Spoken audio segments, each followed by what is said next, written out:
Mwe Amerika mwe temujja kuntiisakanga oba eggwanga lya Uganda. Gen. Muhoozi addiza Donald Trump ne basseneta be omuliro. Wuliriza bulungi nnyo agambye bw'ati. Agambye nti if some spoilers in the US sanction me or Uganda for anything, we shall respond by sanctioning them too.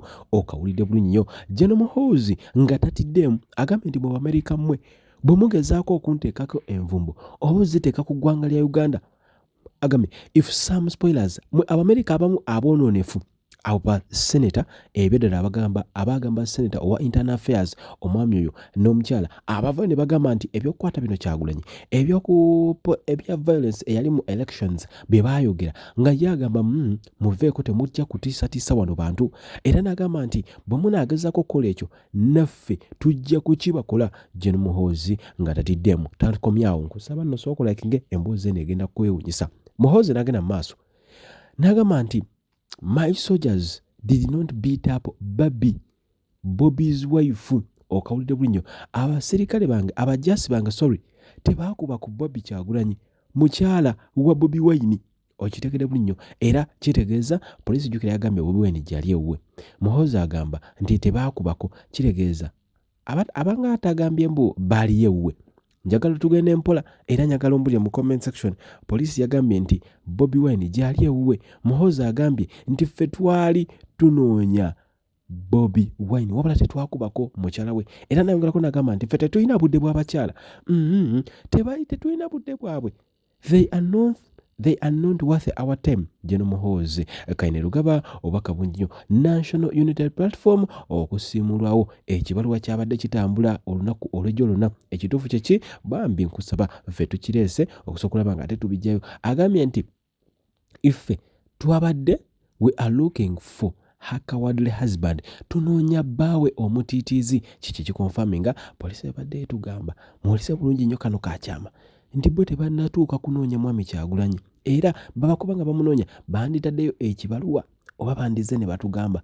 Wabula ye Muhoozi agambye nti we are looking for her cowardly husband. Ekituufu kyeki njagala osooka olira abaana babadde bagamba nti ekibiina kya National Unity Platform baagala okisiimulawo nga bagamba nti kibiina ky'abatujju. Ebyokusazaamu ekibiina kya NUP ne bakiteekako nti kibiina ky'abatujju ow'amaggwe omwogezi w'amagye ga Uganda ga UPDF ow'ekiseera Chris Magezi abisambaze. Wabula abaana babadde batandise okubyogera bwe bati. Ekibaluwa kiikyo twabadde twakabyogerako wano ennaku 2-3 kiikyo kivuddeyo. Okitegeera ekibiina kya NUP bali mu lukwesikwesi baagala kukiggalawo nga beekweka mu mateeka nga bagamba nti ekibiina ky'abatujju. Okitegeera ekintu ekyo. Kaakati nja kuddayo ku mpointi eri. Lusooka agamba Kyagulanyi gyali ewakaawe. Eno kibaluwa kiikino kyaliikinze ne kifuluma. Ekibaluwa kigamba nti kiki nti Kyagulanyi ne NUP kibiina ky'abatujju. Kati ensonga lwaki bakwatiddemu tebannakifulumya, bakyanoonya Kyagulanyi bamukwate bamuvuge bamutwale ewakaawe basaakinga amaka. Jjukira baagenzeeyo ne bawamba omukyala ne bakola bye baakoze byonna mu maka. Tetumanyi biki bye baatadde mu maka ga Kyagulanyi. Bayinza okwekwasa ekyo ne bamukwata ne bamutwalayo ne baziikula ekintu kyonna bwe baziise oba mu ttaka oba byakulwanyisa oba ne ssente enkalu bwe bityo bagambe nti ono okumanya kino ekibiina ky'abateralisi n'akulira ekibiina kino guno tumusanze n'emmundu. Okitegeera ekintu ekyo teralisiti naye nze mbivuddemu. Okitegeera so kati gwe MP tubagamba bannaye mobilizinga Kyagulanyi agenda vaayo essaawa yonna. Agenda kuvaayo alabikire mu bibuga 3 omulundi gumu. Ajja kuvaayo ng'akutte fulaaga ye abagambe nti ekimala kimala. Ffe tukyabanja buwanguzi bwaffe.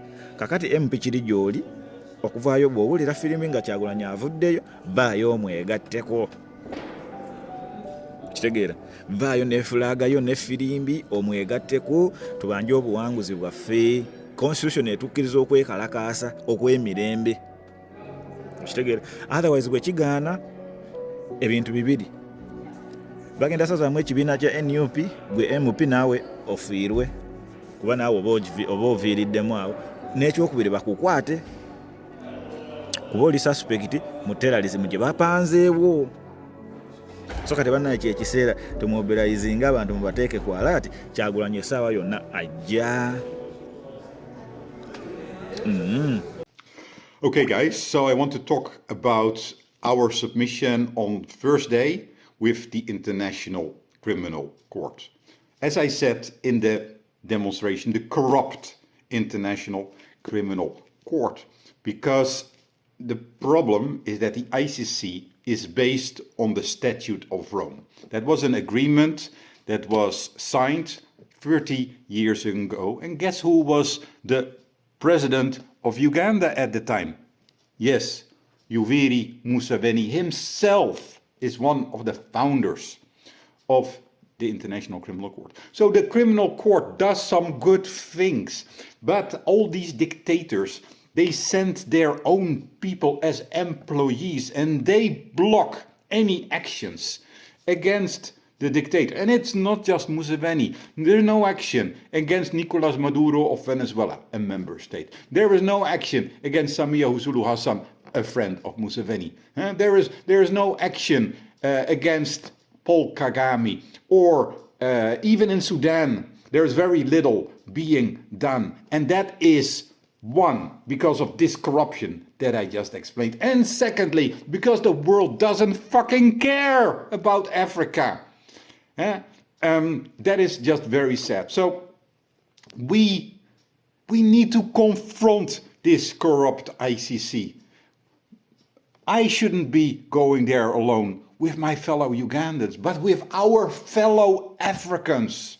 We need to unite. If there would be Ugandans, Kenyans, Rwandese, Sudanese, Nigerians going to demonstrate there, it would look so bad on them, and I think it would make changes. But you have to understand that changes in Western institutions only happen when there is push. Demonstrations are really important, and remember, in the West, demonstrations are safe. You get arrested, like me, only 7 times, but you're treated well and you're out at the end of the evening. But even the Ugandans that have the right to demonstrate safely, that have no risk of being beaten up, even they don't join, let alone the ones in Uganda. So, although I offered a petition on Thursday at the International Criminal Court, they are not going to do anything with it. And they are not going to do anything with it, right? But it's a symbolic gesture. I put the ball in their court, let them throw it in the bin, right? Because that is what they're doing. We need to continue confronting them. And I know there are many Ugandans that put like hope in the ICC, because yes, where else do you put hope? Definitely not in the corrupt High Court of Uganda. That is even worse, right? But unfortunately, the ICC is in a line of corrupt institutions like the Uganda Human Rights Commission, like the Electoral Commission, like the Ugandan prosecutor, like all these institutions have been infected in Uganda, and even the ICC suffers from that. That African corruption has spilled over to the rest of the world. It comes here. It even spills over to my own Noop chapter that also think they can just use Ugandan methods to rule our association, dictatorial. So let me see if anyone. Oh, fuck it, no sounds.